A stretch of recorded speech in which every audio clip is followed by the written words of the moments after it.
Hey, my name is Adrian, and I'm from a very poor country called Moldova.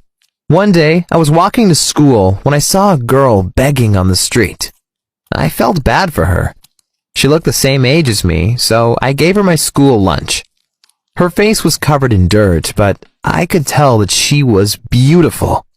When I got back home, I told my mom about the girl I saw on the street. She responded, "That poor girl. If she's beautiful and on the streets, she won't survive very long."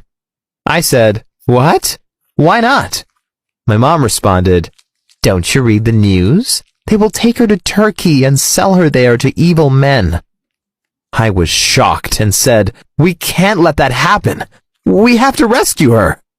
My mom responded, "Well, do whatever you have to do." So the next day, I went searching for the girl. And after a few hours, I found her laying on the ground. She was crumbling out of pain, and I asked her, "Hey, is everything okay?" She responded, "My stomach, it hurts." And I said, "Don't worry, my mother can give you some medicine if you want." I could tell she didn't quite trust me, but she also didn't resist when I pulled her up and brought her to my home. There, my mother gave her some painkillers and sent her to take a shower. When she came out again, she looked completely different, like a normal girl, even though very beautiful.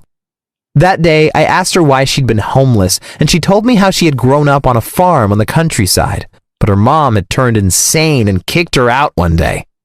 She said she had never gone to school because she had to help her family working on the fields. I felt so bad for her. I said, "Hey, if you want, you can live with us now.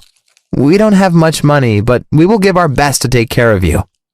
She said, "Wow, thank you. That would be so grateful."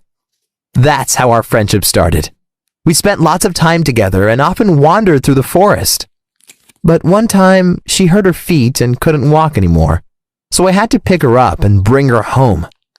I know it was wrong, but it felt good to feel her skin on mine. And I guess she enjoyed it too, because she cuddled her head against my chest. When we arrived back home, she gave me one long hug, then looked into my eyes and said, "Thank you so much. You are my hero today."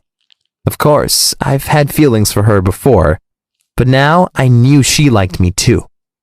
So the next time we went to the forest, I asked her, "Hey, do you like me?" She turned red and whispered, "Maybe."